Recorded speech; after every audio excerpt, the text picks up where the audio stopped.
jërë ngeen jëf code de la presse bi président de la république son excellence monsieur Macky Sall taxaw na si l'observateur nañu président de la république kay taxaw na si ndax démb la ko xam ne si li nga xamante ne moo di conseil des ministres l'observateur xam njëkk l'observateur nañu jéema ni jigéen léegi presse bi moom yëngatu bu baax a baax na ins bi ni président de la république moom teg na ay ndogalam si du ko jën nañu ins bi kay deeba presse yëpp xam ne dañ ko ci fekk ji l'observateur nañu lan moo tax mu teg ndogal yooyu si du ko jën nañu kenn mënu ndox lu xew si du ko jàng l'observateur na démb xibaar bi nga xamante ne dégg nañ ko si ki nga xamante ne moo di professeur Issa Sall l'observateur dëggal na ko tey ne ki nga xamante ne moo di professeur Issa Sall président de la république new na ko ministre bu conseil si du ko jàng njëkk l'observateur nañu gannaaw kay li nga xamante ne moo di mbuur soow suukar yokku na si L'Obs nañu moom professeur Issa Sall kay moo nekk léegi suukar su di ko ñeen nañu ins bi kay léegi mbuur soow suukar moo am l'observateur nañu ñi nga xamante ñoo demoon élection présidentielle 2019 ins bi jamono ji ni Ousmane Sonko rek moo doon am di Kenya l'observateur nañu Madické Niang kay moom wax na na bàyyi na politique su di ko ñëw kon nañu kay ñi nga xamante ñoo demoon élection 2019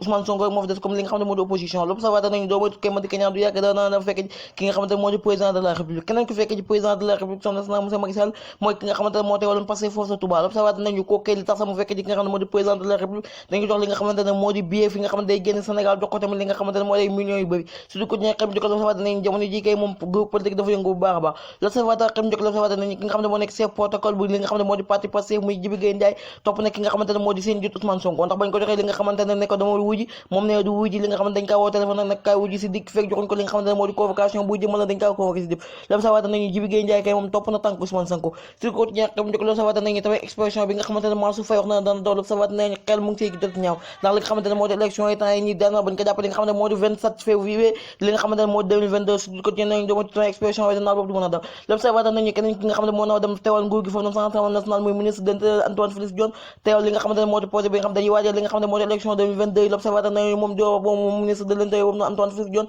day boo na xam ne musiba mbélegaan moo ko fay xaar l'observateur nañu député kay doomati ñu fa opposition ak noonu naan ñeey dama fa dégg lu mos a dégg si du ko ñee di xëy laaj ba xam Ousmane Sonko dana mën a teewee pour la ñee ba am l'observateur nañu loolu kay lu mën a nekk la Ousmane Sonko kay lu mu jot ak wàllam justice dara nekkut mu bañ a dem teewal fi nga xamante ne moo di foofu noonu sa penc na l'observateur tam jëkk l'observateur nañu jéem a liggéey Déthié Fall sax moom mi génn li nga xam ne moo di parti Idrissa Seck bi ba xam dañoo jógee foofu noonu si li nga Assemblée nationale mu déet l'observateur nañu laaj bi sampal surtout ko jeex xam njëkk l'observateur nañu jamono ji moom ins bi moom groupe politique yëngu na bu baax a baax mais ba tey président de la République moom commencé na dafa woni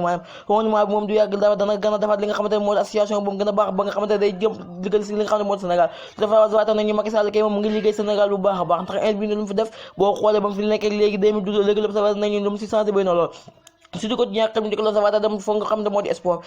Guinée Sénégal yi nga xam ne gannaaw ba ñu ñëwee li nga xam ne moo di sport yi Aliou Cissé mi nga xamante ne moo jiite équipe nationale daanaka dégg nu nekk moom coach bi Aliou Cissé daanaka ñoom ñu ngi naan xamul dara ndax day testé am du testé l'observateur nañu gannaaw Aliou Cissé nekk si li nga xam ne moo di bopp équipe nationale bu nekk classement bu nekk testé na ko joueur bu nekk indi na ko su di ko ñeneen ñu bi baakay 30 joueurs yi mu convoqué woon sax 17 yëpp ay nouveau la boo xoolee ñaar ñu nekkoon si maa yi nga xam ne fu wul muy 19 niveau l'observateur nañu ñi nga xam ne kay ñoo nekkoon si équipe nationale bi yàgg si ñaat rek la